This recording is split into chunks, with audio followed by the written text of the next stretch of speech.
오늘이 설날입니다. 어릴 때 제가 생각한 설하고 지금 나이가 좀 먹어서 설을 생각하는 부분은 이렇게 많이 다른 것 같아요.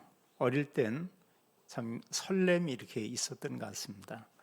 저희 집이 이제 맨 큰 집이고 그래서 참 친족들이 오고 또 이제 객지에 나간 이제 형들이나 이들이 이런 설날이 되면 저희 집에 다 이렇게 와서 참 그 며칠 전부터 해서 이런 여러 가지로 설레는 이런 상황이었습니다. 시골 같은 경우에는 설날에 이렇게 옷을 사주고 그래서요. 그것도 너무나 좋았고요. 또 오랜만에 친족이나 또 형들이나 이런 분들을 또 만나게 되는 것도 너무나 참 좋았고, 또 설날은 특별한 이런 음식들을 이렇게 먹게 됐죠. 그런 기억들이 너무나 이렇게 참 생생합니다. 근데 오늘도 이런 생각을 해봤어요. 설날 어릴 때하고는 전혀 다른 것 같아요. 문제가 뭐냐면 조금도 설렘이 없다는 것입니다. 오늘 예배한 분들이 한 3가지 그런 설렘은 좀 가져도 괜찮겠다 이런 생각이 들고요. 그래서 설에 대해서, 설은 모든 날이 다 날이지만 좀 특별한 이런 날이다, 이런 생각을 우리가 좀 하면 좋겠고요. 이유는 뭐냐면 우리가 아주 소중한 분들을 설날에 만나게 됩니다. 물론 그 만나는 분들이 가족이고 또 친족이고 친구고 또 그 위에도 또 우리 여러 사람들을 만나게 돼요. 그래서 우리는 설에 대한 이 설렘을 좀 가지면 좋겠고요. 또 두 번째 우리가 좀 설레는 마음을 갖는 것은 만남에 대해서도 우리가 좀 설레는 마음을 가질 필요가 있어요. 만남 이런 부분이 어느 면에 그 설렘보다는 갈등, 고민 이런 쪽으로 이렇게 될 수도 있습니다. 그러나 우리는 만나는 분들이 너무 소중하기 때문에요. 그 만남에 대한 설렘도 우리가 갖고, 더 중요한 것은 이런 만남 가운데 내가 만난 그리스도를 말해야 되겠다, 복음을 전하고 싶은 이런 마음에 대한 그런 그 설렘, 우리에게 이게 있어야 되겠습니다. 그래야 우리는 정말 만남이 축복이 되고 그들에게 복음을 우리가 말할 수가 있죠.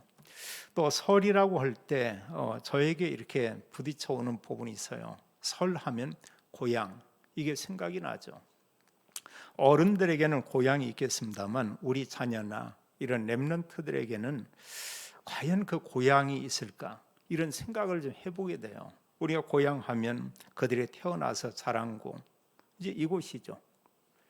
그곳이 있습니다. 그리고 오랫동안 어릴 때 시간을 보낸 그 추억이 담겨 있는 그런 곳이 이렇게 있죠. 어른들에게는 대체로 고향이 어디입니까? 얘기하는데 우리 자녀들에게 고향이 어디냐? 제가 어느 어떤 렘넌트를 보니까 그 아버지가 군인인데 이렇게 뭐 계속해서 이곳저곳 강원도로, 경기도로, 그런가 하면 또 뭐 전라도로, 부산으로 이래서 언젠가 내가 물었어요. 고향이 어디냐? 자기는 고향을 모르겠대요.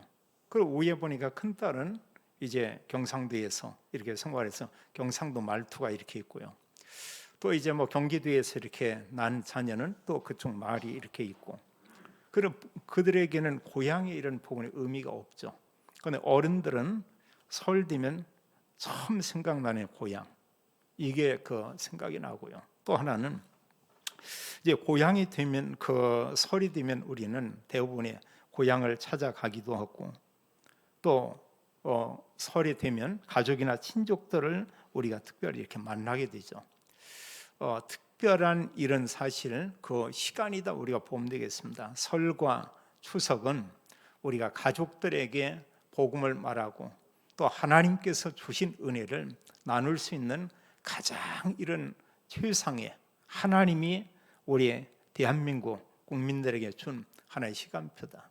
특히 그리스도를 믿는 하나님의 자녀에게는 더 말할 필요가 없고요. 또 우리가 설하면 또 하나 빼놓을 수 없는 게 그 음식이죠. 특별한 음식을 만들어서 이렇게 먹기도 합니다. 떡국 먹는 사람도 있고요. 또 그런가 하면 뭐 잡채를 해서 먹는 이런 사람도 이렇게 있고, 또 가족들이 모이면 이런 맛있는 음식을 이렇게 나누게 되죠. 너무 소중합니다. 그러나 우리가 꼭 마음 가운데 기억할 것은 뭐냐면 내가 만나는 그 사람, 가족을 포함해서 친족이나 이 사람들에게 그리스도가 정말 필요한데 그분들이 그리스도를 만났을까? 이제 이런 우리가 질문을 하고 이런 만남을 가지면 좋겠습니다. 우리가 이미 알고 있지만 창세기 3장 이후에 모든 사람은 성경은 말씀하기를 하나님 떠나 있다 이렇게 말하고 있죠. 근데 이걸 사람들이 잘 몰라요. 그 떠난 이유에 대해서 말하기를 성경은 죄로 인해서 하나님을 떠났다 이렇게 말하고 있고요. 또 하나님 떠난 모든 사람들이 본인도 모르고 있지만 사탄에게 종노릇하고 있다. 성경은 더 밝히 말하기를 그 신부는 마귀의 자녀다 이렇게 말하고 있죠. 그리고 결국은 이제 사실 구원받은 성도는 우리의 참 고향이고 본향인 천국에 가지만 구원받지 못한 사람들은 그곳에 갈 수가 없죠. 성경 말하고 있습니다. 그 사람들은 멸망으로 가고 결국은 지옥에 간다 이렇게 말하고 있죠. 구원받은 사람이나 구원받지 못한 사람 모든 사람에게 필요한 것은 무엇이냐? 정말 그 사람에게 가장 필요한 것은 어떤 것이냐? 나름대로 사람들이 내게는 이게 정말 필요하다 뭐 있겠죠. 그러니까 성경은 그렇게 말하고 있습니다. 있지만 가장 모든 사람에게 필요한 것은 예수 그리스도다 이렇게 말하고 있죠. 그리스도 그분이다 이렇게 말하고 있습니다. 그리고 그리스도를 우리가 알고 다른 걸 가진 것은 굉장한 이런 그 축복이죠. 불신자에게는 그리스도를 통해서 구원받아야 되겠고요. 그럼 우리는 구원받았는데 이럴 수 있죠. 중요한 게 있습니다. 구원받았지만 우리가 우리 힘으로 사탄을 이길 수가 없어요. 사람의 모든 그 능력은 그 한계가 있죠. 우리가 모든 걸 다 할 수 있다 할 수가 없습니다. 어느 면에 보면은 불가능이죠. 그래서 우리가 사실 세상을 이기고 흑암 세력을 꺾고 이러기 위해서 구원받은 성도에게 누가 필요하냐? 역시 그리스도가 필요한 것은 우리가 보게 됩니다. 우리는 예수님 믿으면서 많은 응답을 받을 수도 있어요. 근데 응답 받을 때가 참 중요한 때죠. 응답 받고 나서 정말 그리스도, 정말 너무나 감사하다 이럴 수도 있지만 어느 순간부터 잘못하면은 그리스도보다 나를 이렇게 주장할 수가 있죠. 내가 응답 받았고 내가 이렇게 했고 내가 이러고 그 사람의 중심 가운데는 더 이상 그리스도가 주인이 아닌 것이죠. 우리는 어떻게 표현할 수 있냐? 사실 그리스도가 주인 아니고 내가 이게 우리가 복음으로 볼 때 그걸 보고 우리는 교만이라고 얘기합니다. 사실은 하나님께서 보신다면 그 사람은 교만한 사람이죠. 나는 구원받았지만 하나님 은혜가 내게 필요하다. 하나님께서 내게 힘을 주셔야 나는 복음도 전하고 또 내가 영적 싸움도 하고 또 하나님께 영광도 돌릴 수 있다. 이제 이게 구원받은 성도에게 참 이렇게 중요하죠. 그럼 우리가 설을 맞이해서 우리가 붙잡을 중요한 언약의 말씀입니다. 성경은 우리에게 말씀하기를 올바른 복음을 통해서 너와 내 집이 구원을 받을 것이다. 성경은 그렇게 말하고 있어요. 오늘도 여기 말씀하기를 네가 구원받을 것이다. 이사야 60장 1절에 보면은 일어나라 빛을 발하라 이렇게 기록되어 있고요. 그 뒤에 중요한 게 내 빛이 임하였고 이렇게 말하고 있고요. 그러면서 주님께서는 그 내 영광이 너에게 임하였음이니라. 그러면서 내 빛이 너에게 임했다 이런 얘기하고 있는데 거기에 내라고 하는 거 일어나라 빛을 발하라 내 빛이 너에게 임하였고 그런데 그 내가 어떻게 돼 있죠? 거기에요? 하나님을 얘기하고 있습니까? 아니면은 우리를 얘기하고 있습니까? 예? 거기 한번 잘 보세요. 뭐라고 써 있나? 나이라고 이렇게 써 있는지 너희라고 이렇게 써 있는지 하나님 빛이 너한테 있다고 얘기하고 있어요. 이미 보면은. 그래서 너에게 있는 그 빛을 사실은 바라라, 이런 얘기하고 있죠. 우리 안에 있는 그리스도, 그분을 얘기하라, 이렇게 말하고 있습니다. 우리가 잘못하면은 하나님이 거기에 보면 내비 하나님 빛 맞지만 그게 이미 우리 안에 임해 있음을 말하고 있죠. 그래서 우리가 붙잡을 언약은 무엇이냐? 첫 번째 우리가 기억할 것은 그리스도가 정말 필요한 사람은 어떤 사람인가? 이렇게 볼 수 있죠. 먼저는 모든 불신자들 사실 그리스도가 이렇게 필요하죠. 사실 그들이 구원받지 못하면은 성공하고도 모든 걸 갖고도 사실은 그 영적으로 보면은 모든 걸 잃어버리는 그런 사람이죠. 영적 상태는 거지라고 볼 수 있죠. 마지막 그들이 가는 종착역은 멸망이죠. 모든 불신자에게 가장 필요한 게 바로 이제 그리스도다. 또 우리가 기억해야 됩니다. 그런가 하면은 우리 곁에는 영적으로 시달리는 사람들이 참 많아요. 육신에 병든 사람들 많이 있지만 마음이 병들어 있고 생각이 병들어 있고 정신적으로 아주 연약하고 더 나아가서 영적으로 많이 어려움을 당하는 이런 사람들이 우리 곁에 있죠. 누가 필요하냐? 물론 여러 가지로 우리가 도움을 줘야 됩니다. 잘 해줘야 됩니다. 그러나 그게 그 사람의 근본 문제의 답은 아니죠. 우리는 성전 미문에 앉아있던 안진뱅이에 대해서 잘 알고 있습니다. 사람들을 도와줬습니다. 데려왔습니다. 돈도 줬습니다. 뭔가 먹을 거 줬겠죠. 어느 사람 옷을 준 사람도 있을 것입니다. 수십 년 동안 거기에 앉아 있었지만 사실 그에게 답이 되지 않았어요. 그 누구도 그 사람에게 오직 그리스도, 이 복음을 전한 사람들이 거의 없었죠. 이런 영적으로 시달리는 사람이 우리 곁에 있고요. 그런가 하면은 또 구원받은 성도도 예외는 아닙니다. 구원받았지만 그들도 세상을 이기고 흑암 세력을 꺾고 하나님의 영적인 축복을 누리기 위해서는 우리에게 누가 필요하냐? 그리스도죠. 그래서 사실 우리가 이번 주간에 만나는 모든 사람에게 가장 필요한 것은 돈도 필요하고 또 뭔가 그 좋은 걸 그 본인들이 원했던 것을 또 이렇게 갖는 것도 이렇게 중요하고, 그러나 그리스도가 필요하다는 것, 이걸 우리가 알고 우리가 사실은 모든 사람들을 대해야 될 것입니다. 하나님 우리에게 말씀하고 있어요. 그리스도 아니면 그들이 구원받을 수 없다.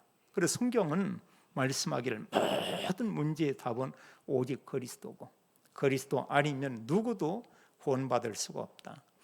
요한복음 14장 6절의 말씀을 우리가 잘 알고 있습니다. 세상에 수많은 종교들이 있죠. 그 많은 사람들이 나름대로 구원받기 원하겠죠. 복을 받기 원하겠죠. 그러나 우리가 알지만 그리스도 외에는 구원이 없죠. 예수님께서 말씀하기를 내가 곧 길이요 진리요 생명이니 나로 말미암지 않고는 아버지께로 올 자가 없느니라, 이렇게 말하고 있죠. 오직 하나님 만나는 길, 오직 구원받는 유일한 길은 그리스도 위에 전혀 없다는 사실. 자, 우리 곁에 많은 불신자들, 우리 곁에 교회에 다니면서도 사실 언약 놓친 사람들, 영적으로 시달리는 이런 사람들이 있고, 우리는 가족을 포함해서 가까운 분들 중에 이런 사람들을 만나게 될 것입니다. 그렇다면 복음 가진 우리는 어떻게 해야 되겠는가? 우리는 이런 질문해야 되겠죠. 과연 그 사람들에게 누가 복음을 전해야 하는가? 때로 많은 사람들이 그러겠죠. 그건 목사님들이 전하면 되죠. 전도사님들이 전하면 되죠. 그건 누가 전하면 되죠. 우리가 알지만 친족들을 목사가 만나기는 거의 어렵습니다. 그런가 하면 교회 어느 전도자가 친족을 만난다, 쉽지 않아요. 그 사람에게 정말로 그리스도 복음을 전할 사람이 누군가? 먼저 이 부분을 우리가 생각을 해야 되겠죠. 여기 예배하는 우리 개인이 아니면 복음을 말할 사람은 전혀 없다는 사실입니다. 내가 전해야 돼요. 내 가족들에게, 친족들에게, 내가 만나는 사람에게 복음을 전해야 된다. 내가 아니면 그 누구도 복음 전해줄 사람이 없다. 사람들이 좀 장수하면 90, 100까지 이렇게 살고 있습니다. 90, 100세 살면서 전혀 복음이 뭔가를 단 한 번도 듣지 못한 사람이 우리 곁에는 많이 있다는 사실이에요. 그럼 그 사람들이 기독교인을 만나지 못했냐? 만났죠. 어느 때는 매일 만날 수도 있습니다. 1년 365일을 만날 수도 있어요. 그러면서 100년을 살았습니다. 그런데 그 사람의 복음을 듣지 못했어요. 이유가 뭐냐? 그 누구도 말하지 않았거든요. 그 누구도 복음을 전하지 않았죠. 주님께서 우리에게 말하고 있습니다. 우리가 정말 이렇게 복음 전할 대상을 우리에게 보게 했어요. 모든 사람에게 내가 만난 그리스도를 내가 전하는 것이다. 그래서 우리가 늘 고백하고 말하기를 전도자 삶이 뭐냐? 나입니다. 나를 통해서 내가 만나는 그 사람에게 복음을 전하는 거고요. 더 나아가서 그 사람 중에 제자를 찾아서 세우는 게 전도자의 그런 삶이죠. 우리가 그 부분까지 보여야 돼요. 복음도 전하고 그 가운데 분명히 하나님은 가족이든 친족이든 만나는 사람 중에 제자도 하나님께서 예비해 놨다. 이걸 우리가 생각을 하고 이런 만남을 가져야 되겠습니다. 두 번째로요, 우리가 설을 앞두고 그렇다면 복음 가진 내가 가질 미션은 뭔가? 가장 쉽게 얘기하면 내가 할 일은 뭐냐? 그럼 정말 내가 가족도 만나고 설을 보내게 되는데 내가 할 일은 과연 뭐냐? 이거죠. 설날에 또 설 연휴에 한 주간 동안에 내가 할 일은 뭔가? 성경의 믿음의 사람들을 보면은 기도했죠. 중요한 부분은 이 부분입니다. 기도할 때 성령이 역사하고요. 기도할 때 하나님께서 그 기도를 들으시고요. 또 하나님께서 그 사람의 기도를 하나님이 성취시키는 것을 우리가 보게 됩니다. 우리가 기도하되 특별히 시간을 좀 갖고 우리가 정식기도 하고요. 그리고 설 명절 기간은 그냥 계속 무치로 속으로 기도하는 겁니다. 그래야 사실 그런 가운데 정말 복음 전할 대상을 우리가 보게 돼요. 그 사람이 눈에 그런 사람이 보이는 겁니다. 그래서 정말 내가 복음을 말해야 될 그 사람을 우리가 만나게 되는 것입니다. 근데 전혀 우리가 그런 생각도 않고 있고요, 기도도 않고 있다. 그럼 뭔 생각만 드냐? 그리스도 없이요, 어디 가서 맛있는 거 먹냐? 어디 가서 맛있는 커피를 마시냐? 또 어디 가야 좋은 일이 있냐? 그리고 2, 3일 보냈습니다. 보내고 나면 결국 뭐냐? 다 했어요. 맛있는 거 먹었지, 여러 사람 만났지, 또 뭐 구경할 때 가기도 했지. 근데 거기에 하나만 빠진 겁니다. 뭔만 빠졌냐? 그리스도만 빠진 거예요. 이만큼 우리가 사실 기도하는 게 너무 이렇게 중요하고요. 그럼 뭘 위해서 우리가 기도하냐? 우리가 만남을 위해서요. 이미 만나기로 약속된 그런 사람이 있고요. 또 우리가 이번 주간에 또 이렇게 만나게 될 사람들이 있겠죠. 누군지 모르지만 만나는 모든 사람, 그들을 위해서요. 또 특별히 설을 맞이해서 우리가 중요한 기도는 가정과 가문 복음화 위해서 우리가 기도해야 됩니다. 믿지 않은 사람들은 오늘 아침이나 새벽에 이 사람들은 제사를 지내고 있겠죠. 차례 지냈겠죠. 고린도전서 10장 20절은 말씀하기를 믿지 않는 불신자들이 제사하는 것은 조상에게 하는 것이 아니다, 이렇게 말하고 있어요. 성경은 뭐냐? 귀신에게 제사하는 것이다, 이렇게 말하고 있죠. 자, 귀신을 섬긴다, 그 재앙 올 수밖에 없죠. 성경 3, 4대까지 계속 그 영적인 이런 좋지 않은 흐름이 끊임없이 이렇게 흘러간다고 말하고 있습니다. 그 모든 저주를 끊는 길이 이게 복음이죠. 다른 거 없어요. 가정과 가문에 흐르는 저주와 재앙을 완전히 끊고 막는 것은 그리스도 복음 위에는 다른 게 없음을 성경은 이렇게 우리에게 말하고 있죠. 이번에 우리는 여러 사람 만나지만 모든 만남을 마음속에 다짐을 하세요. 나는 모든 만남을 축복이 되게 하겠다. 우리가 사실요, 이 부모님들을 만난다, 또 형제들을 만난다, 또 친족들을 만나는 가운데 만나기 전부터 두통이 오는 경우도 많이 있습니다. 또 이 만남이 좋은 경우 있지만 서로 얼마나 사실요, 이렇게 친족들 만나면 알게 모르게 많은 부분이 이렇게 싸움이 일어나요. 육신 싸움이 아니고 정신적인 그런 그 싸움. 그리고 대부분의 사람들이 이제 그 만남을 좀 이렇게 막 부담스럽게 생각도 하고 이런 경우도 많이 있죠. 또 만나면 정말 싸우는 이런 가정들도 이렇게 있습니다. 그러나 우리가 기억을 해야 돼요. 내가 얼마나 복음을 가지고 우리 가정을 위해서 기도했고 가문 복음화해서 기도했고 또 만나게 될 대상을 위해 정말 기도했다.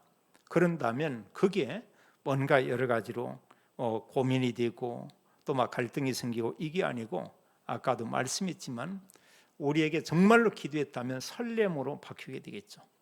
하나님께서 이번 만남을 통해서 이런 만남 가운데 하나님이 어떻게 바꾸실까? 내가 정말로 그리스도 복음을 전한다. 여기에 대한 그 설렘. 그래서 우리는 모든 이번 만남을 축복이 되게 해야 되겠습니다.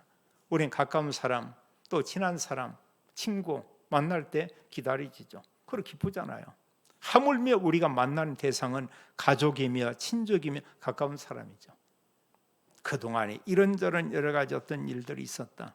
그 생각 물론 우리가 무시할 수 없지만 그걸 통해 사탄이 틈타고 역사하죠. 완전히 사단의 권세를 그리스도 이름으로 완전히 깨뜨리시고요. 이번은 우리가 모든 걸 축복이 되게 해야 되겠죠. 그래 정말로 우리가 축복이 되게 하기 위해서는 어떻게 해야 되냐? 오직 한 가지를 성경은 얘기하고 있어요. 다른 게 아니고 그리스도 복음 전하는 겁니다. 사도행전에 보면은 초대교회에 많은 사람들이 또 그런가 하면 수많은 전도자들의 이름이 있습니다. 이들이 많은 사람들을 만나죠. 많은 지역에 가죠. 가서 뭘 얘기하고 있냐? 말하기를 가서 예수는 그리스도. 이 복음을 전하죠. 딴 걸 얘기하는 것 같이 아니고 오직 그리스도. 이 복음을 전했던 것입니다. 복음이 아니면 참된 사실 이런 만남의 축복을 우리가 가질 수가 없어요. 우리가 그리스도 복음 전했더니 다 영접했다. 놀라운 일이지만 그보다 더 중요한 것은 뭐냐? 우리가 그리스도 복음을 전했다는 그 내용 자체가 이게 중요한 것입니다. 그 결국 하나님 손에 있어요. 내가 정말 그리스도를 전했는데 영접하지 않았다. 아무 상관이 없습니다. 그리스도를 선포하는 그곳에 하나님 나라가 임한 것을 우리는 기억을 해야 돼요. 복음을 말할 때 하나님 나라 임하고 우리가 복음을 얘기했다. 사도행전 1장 8절이 성취되는 그 현장이죠. 하나님 능력이 내게 임했습니다. 하나님 빛이 내게 있습니다. 네 빛을 이제 가서 발하라, 전하라 이렇게 말하고 있죠. 하나님의 언약의 말씀이 이루어지는 그 현장 언제냐? 그리스도를 선포하는 그때. 그래 하나님께서 우리에게 주신 이 미션은 그게 두 가지로 생각하면 되겠어요. 하나는 뭐냐? 지금도 기도하는 거고요. 하나는 뭐냐? 만나는 사람에게 그리스도 얘기하는 거고요. 이런 명절 때는 약간 우리가 좀 억지도 부릴 필요가 있어요. 보면은요. 왜냐하면 그 가족 친족들을 매번 만날 수 있는 게 아닙니다. 어느 사람들은 몇 년 만에 처음 이렇게 만나는 그런 분도 있어요.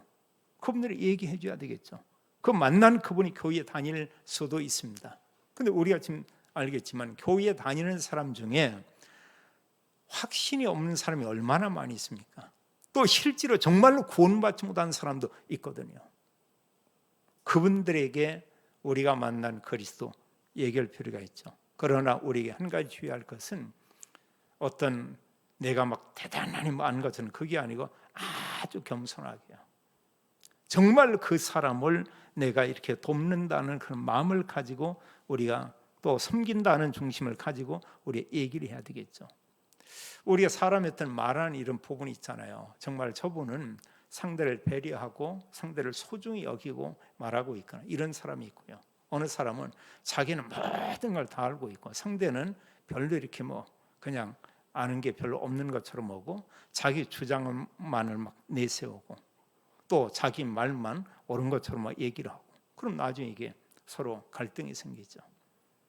사탄은 어쨌든 간에 복음 전하지 못하게 우리를 방해하고 또 막고 이렇게 역사하게 될 것입니다. 일단은 친족들이 만나서 기분이 상했다, 다퉜다. 그럼 그 뒤에 전도, 복음 전하는 건 거의 어렵습니다. 좀 기분 상하면 오래 있지 않아요. 빨리 짐 싸가지고 그냥 가려고 모든 생각이 그것만 있습니다. 그런 정말 그 뭔가 만나는데 만나고 너무나 참 좋구나 기쁘구나 하면 그런 시간을 더 갖고 싶어 하죠. 그런 시간들을요. 마지막 세 번째로요. 우리가 기억해야 됩니다. 정말 그리스도 복음이 증거되면 일어나는 그런 일들이 이렇게 있죠. 우리는 비전이라고 합니다. 하나님 언약을 우리가 붙잡고 언약이 선포되면 하나님께서 반드시 하시는 그 일이 있어요. 하나님 말씀 주고 말씀을 성취시키고요. 그리스도는 이미 삶 저주, 죄와 사단과 지옥 문제를 완전히 끝냈고 성령으로 우리와 함께 계시죠.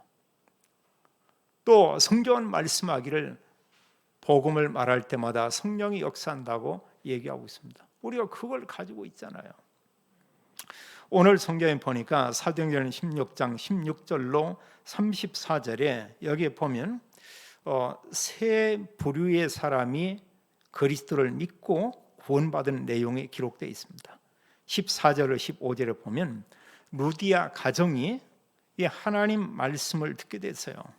성경 기록하기를 여러 사람들에게 여러 여인들에게 바울팀이 복음을 전하는데 루디아가 그 말을 듣고 있는데 주님께서 그의 마음을 이렇게 열었다 이렇게 말하고 있습니다. 그리고 그 말씀을 따르게 됐어요.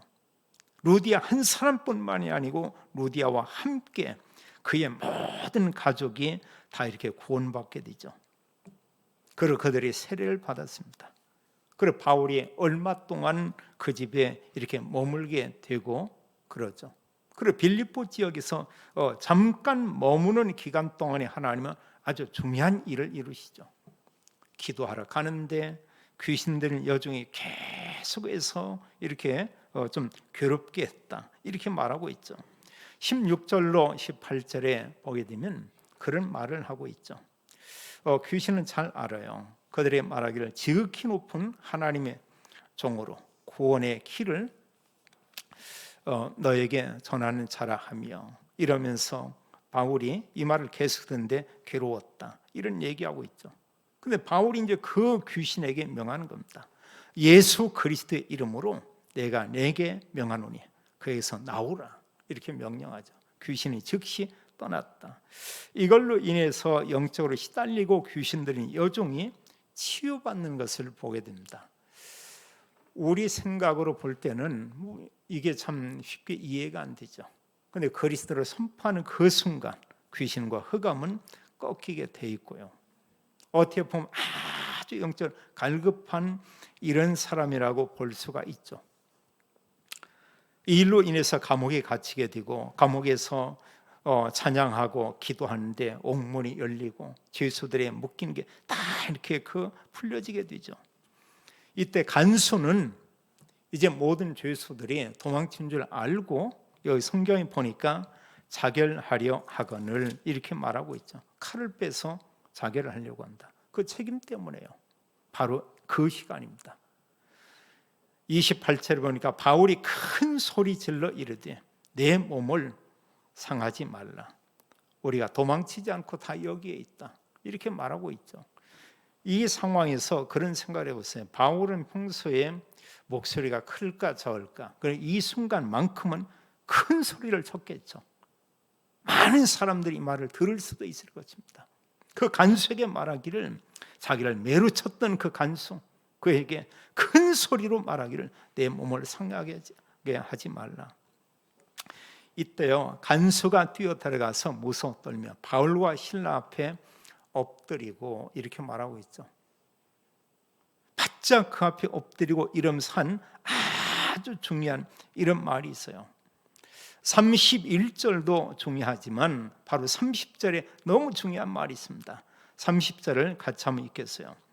그들을 데리고 나가 이르되 선생들이여 내가 어떻게 하여야 구원을 받으리이까 하거늘. 그들에게 말하기를 선생들이여 내가 어떻게 하여야 구원을 받으리이까, 이런 질문하고 있죠. 우리가 기억해야 됩니다. 사실 사람들은 그 많은 것을 구하고 있지만 모든 사람, 우리가 만나는 그 모든 사람의 그 영은 간절히 갈망하고 찾는 건 뭐냐면 내가 어떻게 하면 구원받을 수 있을까? 그 영은 그렇게 호소하고 있죠. 내가 어떻게 하면 시대에 참으로 행복한 삶을 내가 살 수 있을까? 그 영은 그렇게 호소합니다. 어떻게 하면 우리 가정이, 우리 가문이 정말로 이런 복을 받으며 이렇게 살 수 있을까? 그 영혼은 호소하고 있어요. 어떻게 해야 되냐? 그리스도에는 다른 게 없죠. 이때 그에게 말하기를 주 예수를 믿으라.